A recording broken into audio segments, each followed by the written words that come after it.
From this video, you will learn everything about the Rise of the Empires. My name is Ignacy Trzewiczek and this is Joanna Kijanka, designer of the expansion.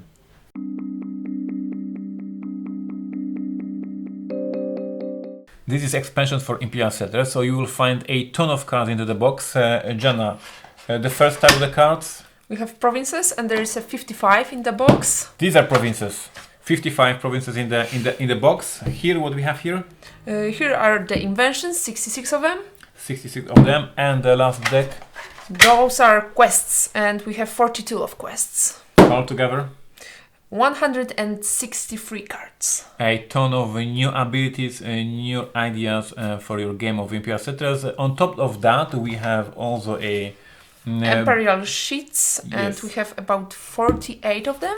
The whole block for you to play with your friends, for you to play many times. We have three types of these boards. We have antique, we have industrial, and we have Middle Ages. We will explain it in the moment. We have also, of course, a sheet of tokens for you, and somewhere we have also a rulebook. So these are the components. Most of this expansion, a ton of cards.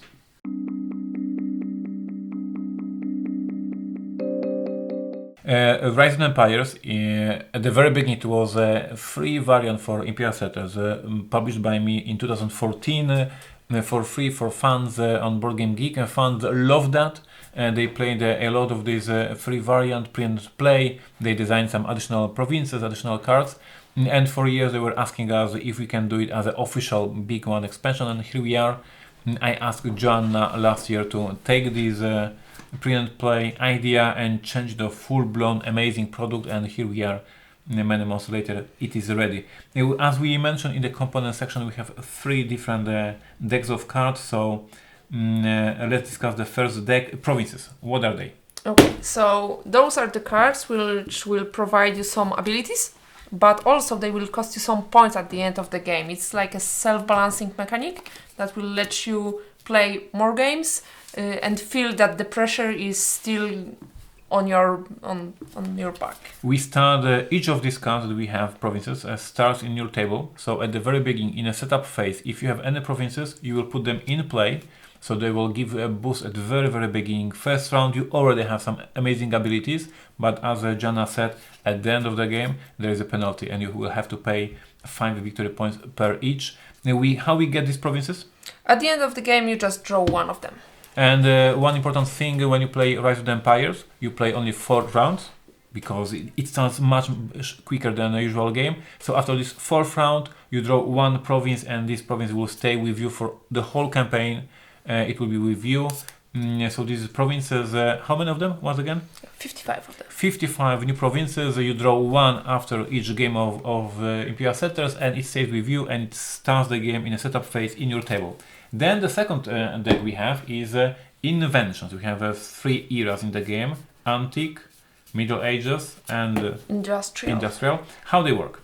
Okay, so at the end of the game you will gain some amount of points, and you will be able to spend them to gain those inventions. So for example, if I will get let's say 50 points, I can spend 45 of them to get this, and this also will start every next game with this invention, and the leftover points will be for me to spend for the next upcoming games.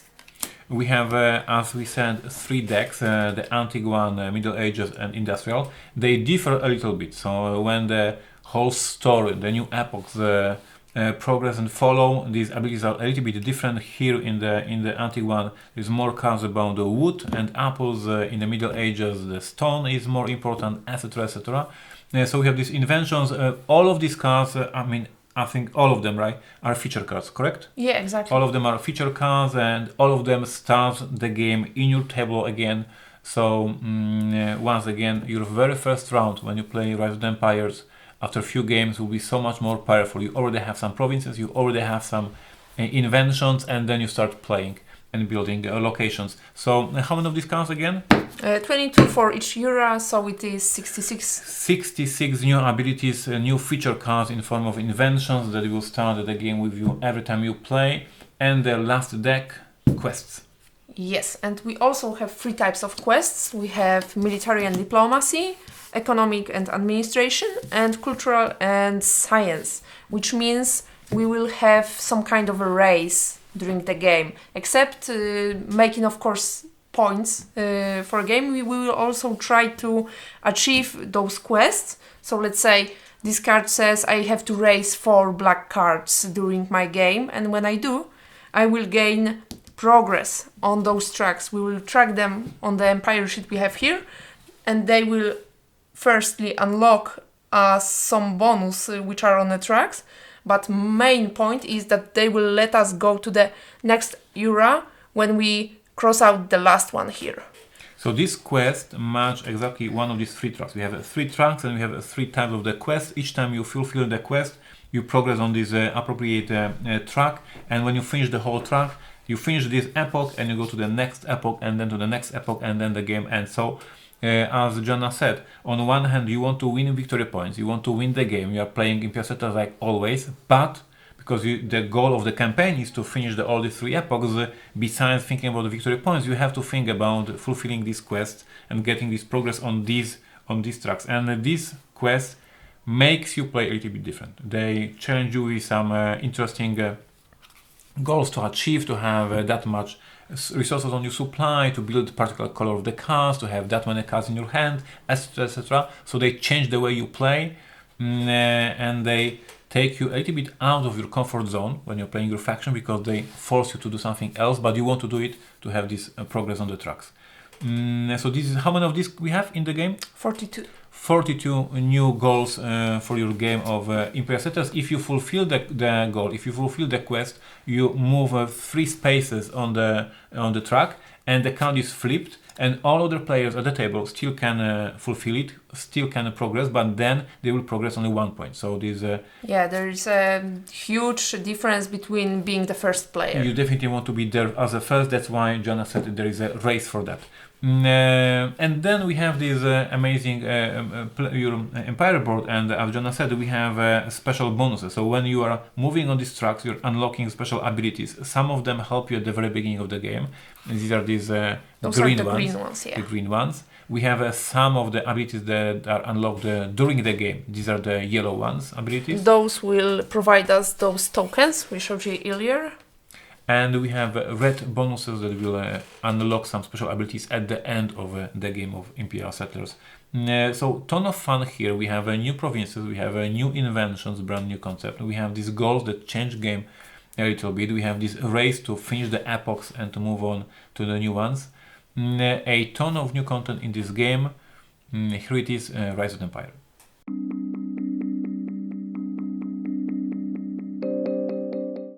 I'm playing Rise of the Empire myself right now with my wife, and I have a blast. But before I talk about me defeating my wife in Rise of the Empire, let me talk about one very important thing that we communicate with the fans in the marketing: open world campaign. What does it mean, this is open world campaign? I already have 7 games in for Rise of the Empire. I play Japanese faction and I have a great time playing it. And by saying open world campaign, that means that I can take my deck with all my provinces, all my inventions, everything I gained already, and I can come here to the office and play with John, play with Marek, and even though they haven't played yet, they can play with me, because as John explained earlier, on one hand I will have more and more abilities, more and more provinces in my empire, but I also have more and more taxes to pay. Each province card costs me 5 victory points. Each province I conquered also has some demands for the resources. So on one hand, after these 6 games or 7 games of the game, I already have these 5 or 6 provinces, and I have so many amazing abilities, so many new powers. But at the end of the game, I have to discard 30 victory points. So this is really, really hard to win the game when you lose 30 victory points. On the other hand, she, for example, may just start the campaign and has no inventions, no provinces, but no problems. No additional costs, so she can compete with me. So we call this open world campaign because you can play with different players at a different stage. Somebody can be already in the industrial phase, somebody may be in the Middle Ages, somebody may be in the antique epoch, and it works perfectly. It's amazing. So I strongly recommend to have it, to play it and play with different players. You don't need to have a one constant group to finish the campaign. And the other thing is that this is open world campaign because there is no one big plot line, there is no big one story arc. This is just new cards added to your empire, new things that you unlock, and you can play as long as you want till you finish the whole campaign. It takes many games, and it is really difficult because you have to challenge yourself with many different things. So open world campaign, a ton of play with different players, don't start with one group, it's amazing. And for you? For me, the most appealing part is that you actually have to change your view on your faction, because when you are playing with those goals, with those quests, you will have to adjust your faction to them. So for example, I don't normally raise when I'm playing Japan, but when I see this card that I have to raise 4 grey cards, I'm trying to convince my faction to actually do that because they want to progress on the track.